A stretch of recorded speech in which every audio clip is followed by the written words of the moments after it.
So, this Dev Diary, I believe, is the last Dev Diary before the release. It's on modding. I am not a modder, so forgive me. We're going to go over quick, but I still want to record this and put this up with the other videos. Insane that other yeah. It was like my other videos that have blown up a little bit blow up like when they release. This one was like 2 days later. And I mean, you know, blew up for me. It was 1,000 views overnight. That's a lot. It's not a lot for some people.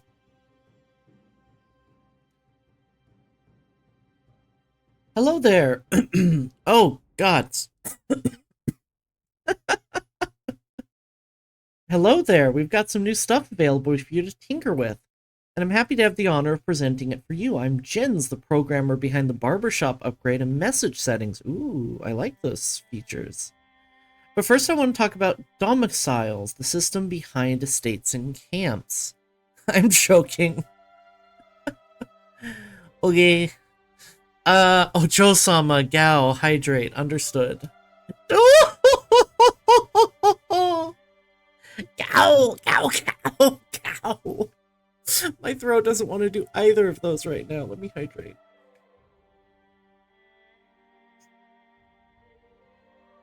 I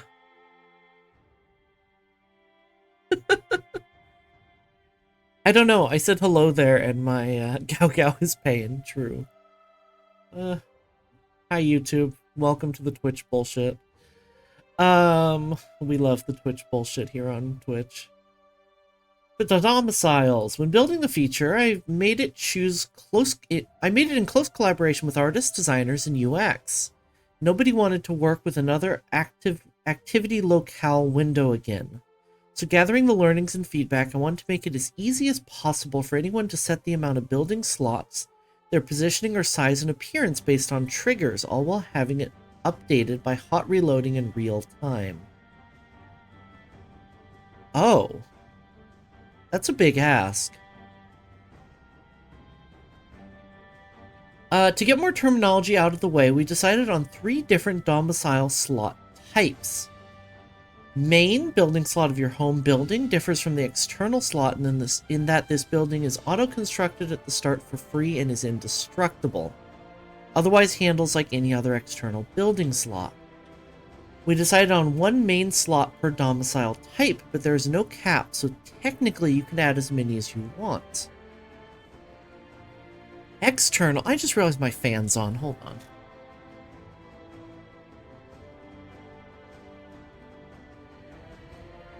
I know y'all insist you can't hear it, but it's for me, okay? And it's cold, it's cool enough today.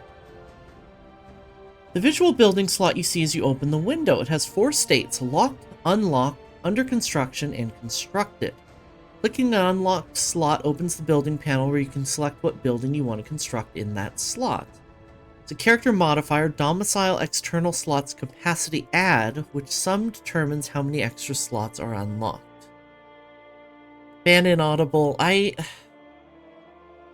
It's for me.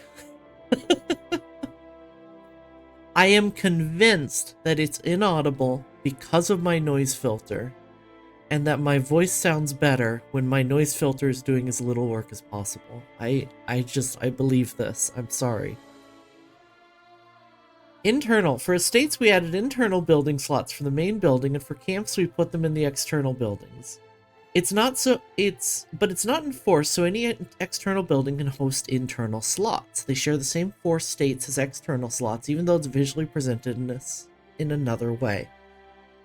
I'm not good with audio, so I'm very superstitious about my audio because I have trouble hearing the difference between good audio and great audio, and the superstition helps me sleep at night. Highlighted external building slots of the slot states of the camp. Highlighted internal building slots of the estate.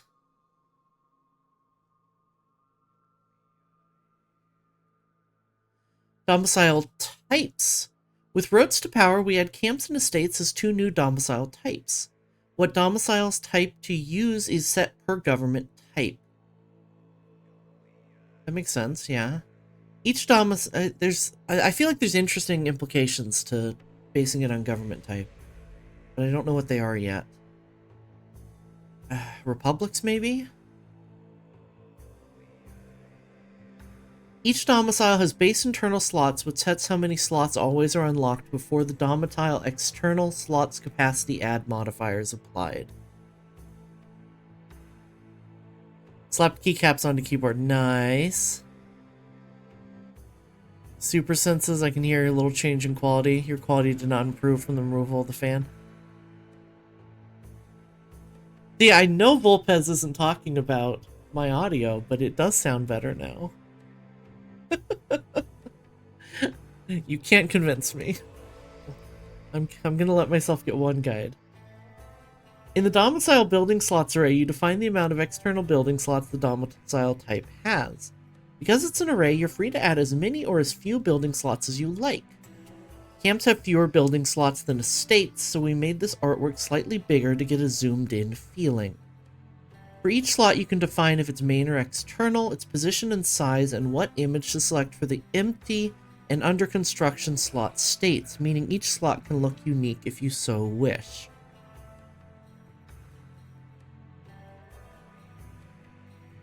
The order of definition is only relevant when drawing the slots on the screen, as the first items will appear behind the last items of the array. In the above example, you can see you have several empty slots defined where slot appearance is selected by a trigger depending on current location. Make sure to have at least one empty slot asset and one construction slot asset per slot to cover the states. The background of the window is selected in the same manner by defining domicile asset that will pick the first triggered match starting from the top. Sure. The domicile type uses provisions or not while moving is determined by a bool. Whether the domicile type will have a follower's window and a handle follower temperament will automatically be enabled if you start adding domicile temperament low modifier. See, this is going a little above my head. I know these words, and it's just like I have not touched code in over a decade. I'm sorry. I know these words, I know what they mean. When you start putting them together like this, I get confused. Hopefully if you're watching this means something to you, and feel free to go over it yourself. Some things of the above example are self-explanatory, but other parts are not that straightforward. Allowed domicile types, array determining what domicile types this building will be available for. Previous building is arguably the most complex, as setting what building comes before this is what the upgrade tree structure will be based on. It's fully dynamic, so you can make the tree as simple or as complex as you wish, regardless of what slot the building is in. The modding thing is shockingly targeted at modders and not players. Yeah, let's... Like I said, I wanted to still record this, but this is not for me. And I will do my best to go over what I do understand and what I'm able to explain. This determines in what slot you may construct the building. Slot type. Note that setting the previous building of an internal building requires its predecessor to either also be an internal building or being the base building of an external or main building track. Internal buildings cannot be base buildings, so all internal buildings require a previous building. That makes sense. Internal slots defines how many internal slots this building hosts, regardless if it's an external or main building. Please don't add internal slots to internal buildings, as that would start getting silly. You say please, but it sounds like you're not stopping us. Just saying. Doing backbreaking labor for the modders who will watch this VOD. I hope this isn't this isn't a waste of a video, but we'll see. Asset works just like the assets for the domicile types and may be selected by triggers as well. Not shown above, we also have can construct trigger and start on canceled on complete effects. Okay. Ah, excuse me. Hopefully that didn't pick up too loud. I'm going to spray some nose stuff up my nose. I apologize, I'll be right back.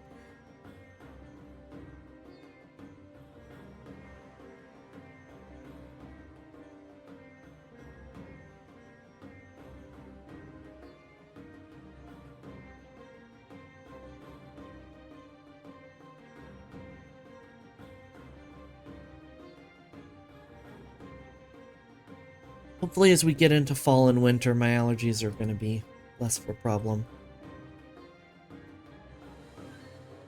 Pictures of a more complex tree structure. Note you won't find this particular building in the game. Right.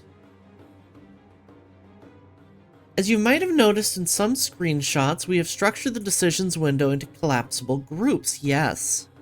What decision belongs to which collapsible group and in what order is fully moddable. Love that. Roman decisions, major decisions, administrative decisions, decisions. He tested and all of them worked. I had, not to get distracted here, I had that problem with my my tin keypad. It has a calculator button on it, and I did not remove my... I did not do anything with my switches. I just took my keycaps off to clean it. And for some reason, my calculator button stopped working for about 48 hours, and then just started working again. And I still don't know what happened. The only thing you have to do is set decision group type equals key on the decision to have it show up within a specific collapsible group. The keys are defined in the decision group types database. Okay? We use GUI tags as an arbitrary string to check for within GUI files, changing how they should be presented, and you can easily append your own in the same manner if you want a unique look. This, by the way, is objectively the best new feature. This is sick. Or are you talking about message settings? Talk about this, I have to reveal some new updates to message settings will ship later with the patch. I think they talked about this briefly, but this seems... Each message can define its own message filter type to be handled as. These filters are defined in a separate database. In the filters database, you can see the default behavior of the messages of the filter. You can set its display type, always show if it will never be hidden, auto pause by default, and finally the collapsible group it will belong to. All but the always show would get overridden as a player starts changing their own settings. This is great quality of life, I agree. Works exactly like decision groups mentioned above, but without the GUI tag functionality. Message settings patch update. Add a shortcut on each message, quickly locating the respective filter. Oh, that's so huge, actually. If in the moment I want to be like, especially as a streamer where I worry about like spending too much time fiddling with settings on stream, just being able to be like, man, I'm getting too many of these. Click, change.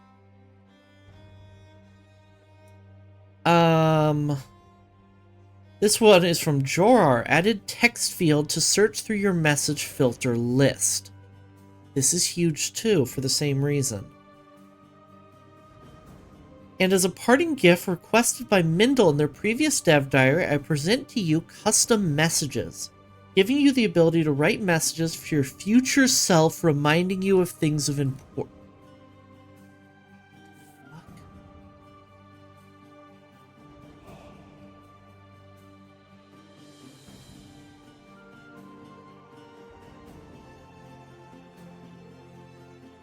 Arrival date.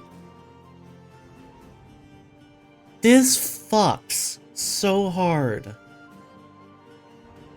Truce is over.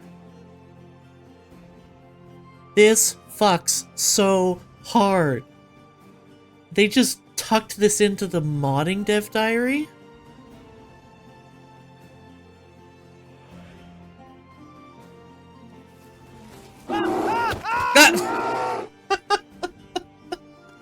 This is so cool. This is so cool. I'm floored, exactly.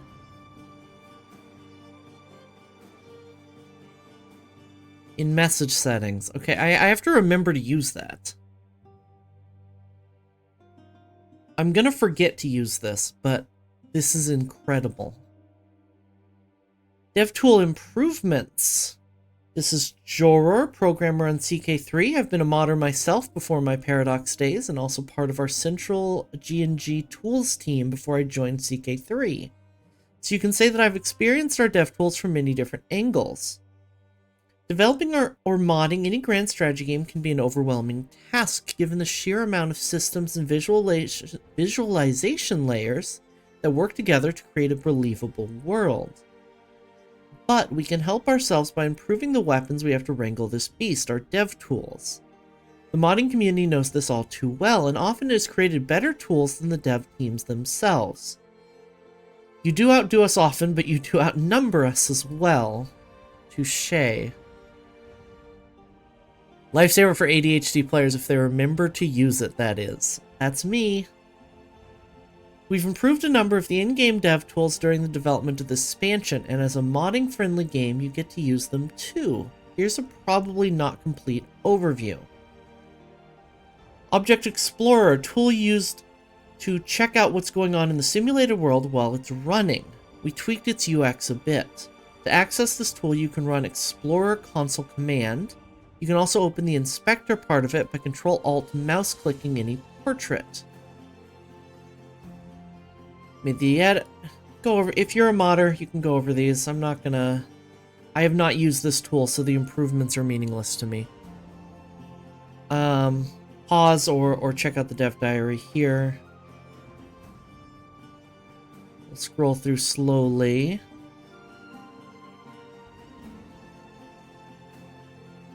That hunker of a text file called errors.log is usually filled with messages of shame from a strict and mysterious machine overlord.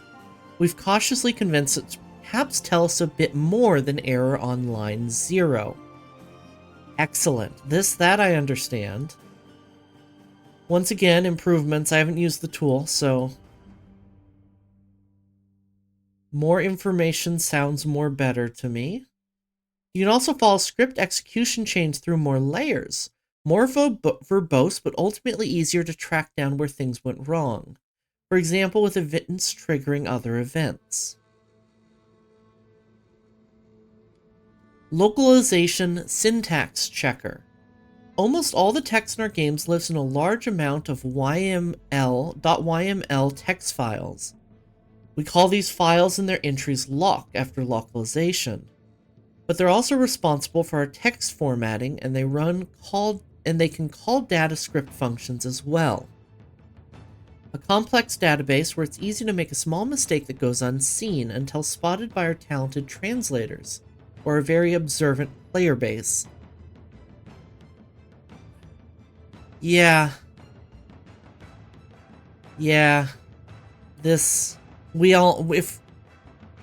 If you play Paradox games, and of course you do if you're watching this, we all know this is true. Troubleshooting changes are always either detrimental or life-changing. Yeah, that's a good point. There's plenty of localization issues with this game, or issues with the localization files with this game, but it's kind of part of the charm, I think.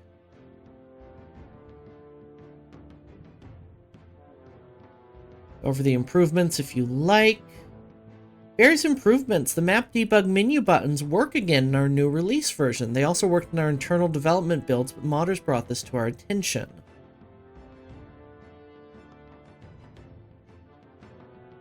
Script Profiler from Vicky 3 has been ported to CK3.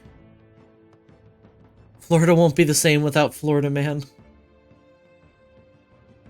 Various AI watch window changes. One of our tools that are in our modders' disposal is the watch windows. Some of these are receiving some minor improvements. First improvement is to speak of is the AI watch window, which contains various information regarding some of the AI logic and how the AI considers things like marriage activities and relevant to this entry available CB. One of the improvements was made to the AI is that they now consider a ruler's military power rather than their military strength. Allow me to clarify the distinction. Strength is the raw numbers a ruler has, no matter what troops they are. All military calculations up until now have been based on this. Power is a more accurate representation in that it combines a regiment's combined damage and toughness and multiplies that with the strength of the regiment. The short of it is, the AI can know that levies are much weaker than men-at-arms and knights when both declaring wars and picking battles. This is massive. This is massive and so important for this DLC, especially when it comes to Biz having deceptively low numbers of troops with the way their military is set up. Biz being so focused on men-at-arms, this is so vital, and I'm really glad they're addressing this. Like, this is bigger brained than most players are going to get when it comes to war declaration, let's be honest. To make it easier for ourselves when investigating how the AI picks available CB, we are exposing the AI's power calculation and the power they estimate other rulers to have. It's important to note that this calculation is affected by the ruler's personality. When targeting administrative realms, such as that a craven ruler will overestimate a target's power, while a bold ruler will underestimate a target's power. A craven ruler will assume all governors operate at peak efficiency, while a bold ruler will assume them all to be useless administrators barely fit for office. These calculations can now be seen in the AI watch window in the CB section. No more coward Biz. Potentially. I mean, for a while we had Biz who was a little too brave. If you remember in the beginning, they would just rapidly expand through Eastern Europe. I mean, as if the explaining how the AI calculates power is going to change anything for people wanting to exploit the game. That's true. Personality-based decisions is huge. Furthermore, while in debug mode, the military strength tooltip in the character window will also show an entry for the ruler's military power. Next is an improvement to the AI War Coordinator Watch window. Well, this is not a window that helps modders too much, as the items shown within are relevant to us who have access to the source code. It can be of worth to those who modify the strength of levies and knights. Okay. While rarely relevant for modders, the AI War Coordinator Watch window can be of value when modders change the calculus of war by modifying the strength of levies, men-at-arms, and knights to see if their tweaks have the desired effect on strength on the sides of war. The military power information is also available in the character window when in debug mode. Hey Viper, good to see you.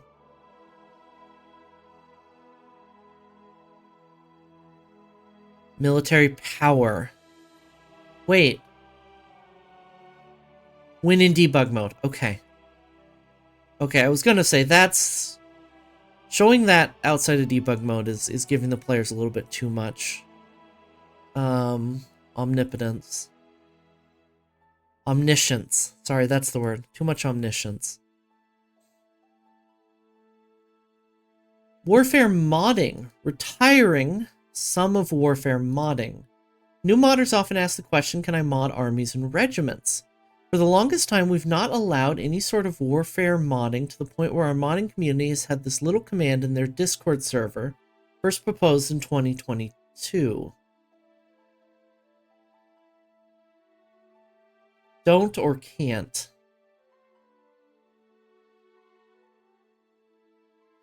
CK3's mob co-op warfare modding command proposal in first use. Now we retire some of these points. We're adding a whole suite of effects and triggers that affect regiments. Yes, we are making regiments a scope and various ways to access them. You'll now be able to create, destroy, change size of, and add troops to regiments from script. Ooh. Let's look at the refill men-at-arms with provisions effect as an example where one of them is used. Again, if you're a modder, go over, feel free to pause. Another thing we're adding with Roads to Power is dynamically changing commanders in battles. While not directly moddable, this does mean that one can add temporary modifiers to commanders to swap them around. Starting wars was never easier. The Start War script effect has some downsides because you have to specify exactly which war you want to start, and you might not know which CB and targets might be available to a character. Troublesome. You'll have to wait for the general AI war background process to kick off a war you want to start. So to give our script a little more power, we've added a new complex effect called AI Start Best War, which can be used only for AI characters. It will go through all the valid wars a character can start at this moment and gives you the opportunity to select them via the Is Valid trigger. Out of the wars selected this way, the effect will start the one with the highest AI score, as determined by the regular AI scoring mechanism for wars with a combination of code-based score and script-based AI score calculation on CB.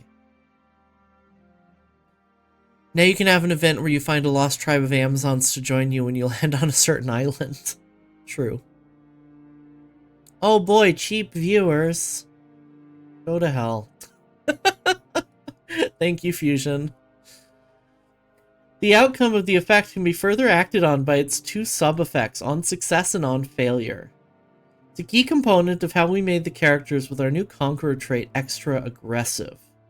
Makes sense. Shout out to the mod team. Contents of the music player are moddable. For those who are already modding music into the game, there's just a few more steps you have to do in order to have the songs show in the music player. We add the music tracks we wish to put in the music player into categories. To do this, they must be implemented with the following file structure. The music.txt files contain information on the tracks themselves, and in order to have them localized, they must have a name lock key field. For example, this.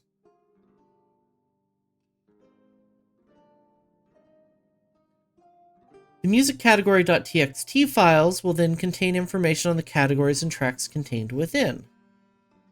For example, this. It's important to note that the ID field in these categories must be unique. Finally, here's where you can add illustrations for the music player using the above category as an example. Of course, all the audio banks and all that must be added to it. Alright, flavorization. The music player is going to be such a neat little quality of life. No more getting a weirdly tonally dissonant track. I mean, I often play, when I'm playing off stream, I often just play with music off and just play my own soundtrack, so it can be oddly dissonant. So I'm used to that. But yes, not having to do that anymore is huge. Some changes are coming to the flavorization system. Flavorization system is a fantastic phrase. For the uninitiated, this is what separates the petty king from the duke, the emperor from the basileus, the divine empress from the empress bishop. The big thing to note from before is that we're encapsulating previous true/false fags in a container to collect them all. This is to improve legibility when new roles are added. Let's look at the full structure of the supported members. There you go. Favorite thing about the latest generation of the web is that you can have whatever website extension you want. Yeah. The entire structure was undocumented previously, so all modders had to go on was how we had previously used it. An up-to-date .info file on the structures will be coming with Roads to Power, so you can make your own flavorful modifications to titles, names, and the like. As of Roads to Power's naming conventions of characters with their titles, Emperor Chad to Holy Emperor Chad, title cheer names, Duchy to Petty Kingdom, and domicile names, estate to family holding are supported.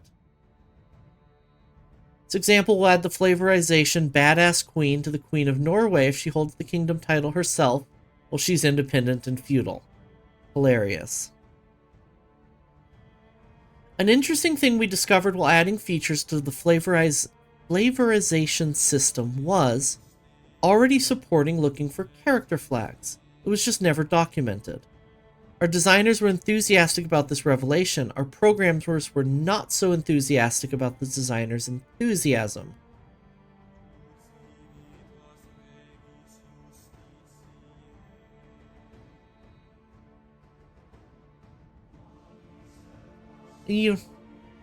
This is the struggle is old as time, devs and programmers.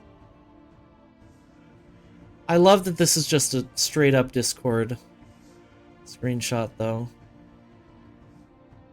Oh, Slack thread. I'm sorry, I thought this was Discord. Fair warning to our modders, the flavorization system can get very expensive to do in terms of execution, so as much as I know better than to say this, but use it responsibility. Time for the spice. Yes, achievements. Hello, Ragnar here with a preview of the achievements coming with Roads to Power. I'll start off with the easy ones, getting harder as we go down the list. Don't say it, don't say it, don't say it. Me too. Sorry.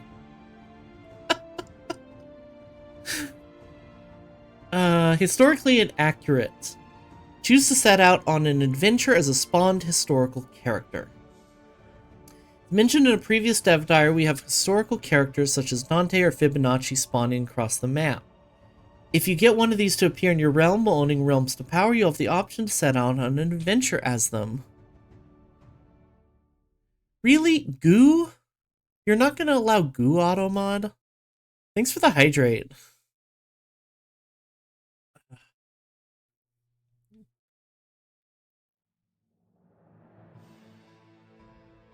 I think it's hilarious that auto mod... Yeah, I was about to say, I think it's hilarious that auto mod caught Goo but not Boner.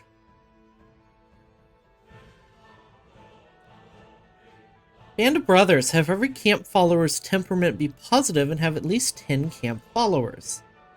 Take care of the people in your camp, and this one should come rather easy. It's not entirely trivial to get people to join your camp in the first place, though. Uber. Think we already permissed Boner? We may have permissed Boner. I like saying permissed Boner. This is gonna get flagged on YouTube.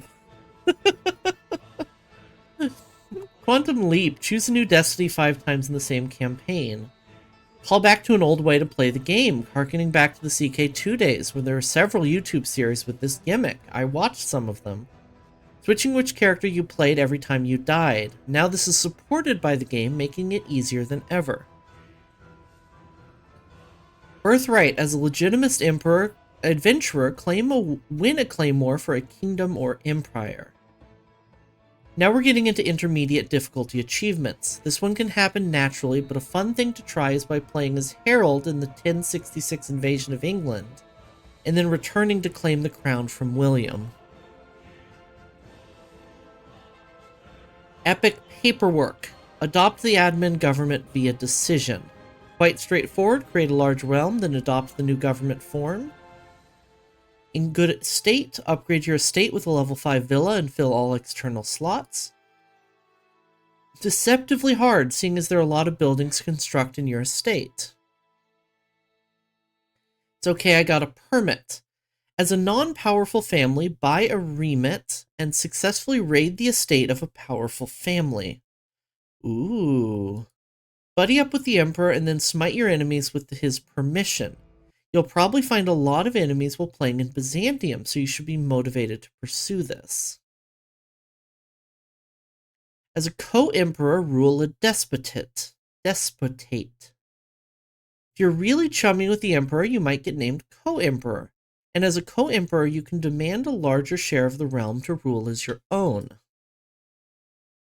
Not content to serve. In 1178, starred as the Palaeologus and become emperors of Byzantium. I said that dynasty name wrong. I apologize. This achievement is based on history. The Palaeologus dynasty became the longest ruling dynasty in Byzantine history after having served faithfully for a long time. Paradox. Started from the bottom, now we're ERE. Now we're ER. As an adventurer, buy an estate in Byzantium and lead your line to become emperors. Ooh. A fun challenge, save up a lot of gold in order to weasel your way into becoming a noble family. Hint, this is easier to do if you adopt Byzantium state faith, and then use your influence to claim the throne. Good luck.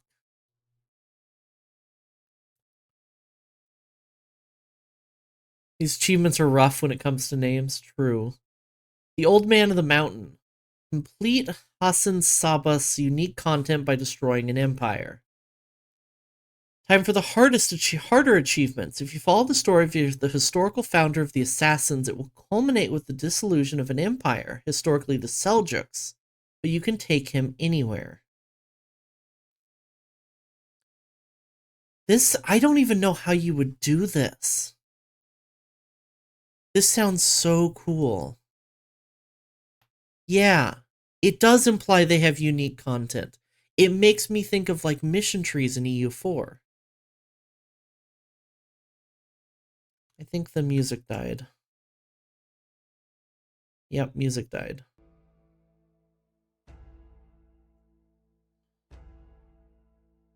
Miocid. Complete Elcide's unique content with the An Honorable Man ending. There's unique content. There's an event chain for, yeah. There's unique content for historical characters. Playing as Elcid, you will have plenty of choice. This achievement is unlocked by following his historical path. There's several endings to their chains. Right. Regnum Dei, as Baldwin of Jerusalem in 1178 defeats Saladin in a war. Saladin starts as a conqueror, so this will be a tall feat to pull off. You have a few years to prepare for his invasion, as he tends to go for Central Arabia before holy warring Jerusalem.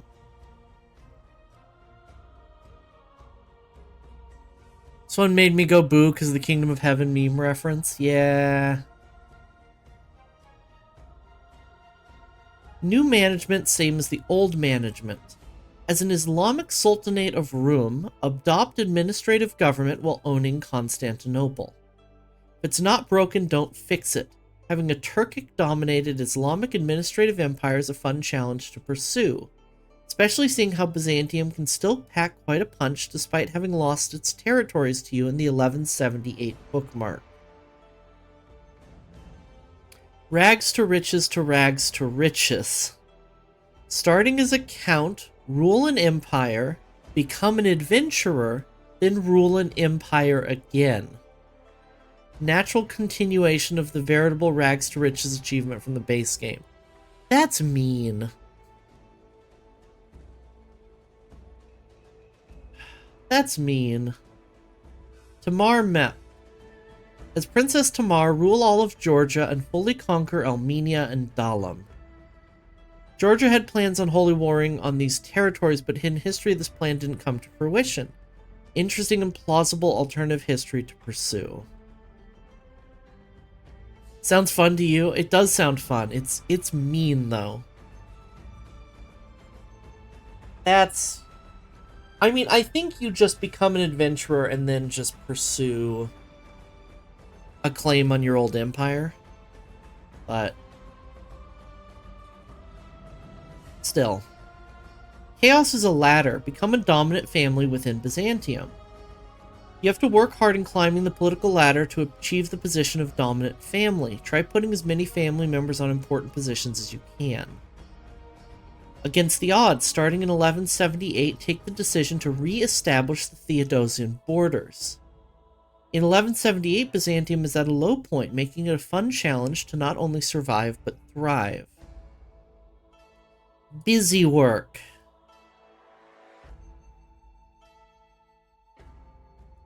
busy work. Have 5 simultaneous house members as themed governors, not including you, while not being the Empire.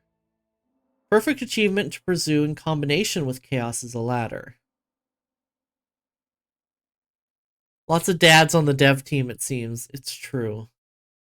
Despoiler of Byzantium. Become the emperor of a newly founded Latin empire through a crusade. If you wish to pursue this, I recommend the 1178 bookmark, as it's likely for this to happen around that time. That's all we have for this week. Come back next Tuesday as we dive into the details behind the new scheme rework coming in Roads to Power. Oh, we do have one more. Excellent. That's right, they still haven't talked about the scheme rework. I want to see the scheme rework.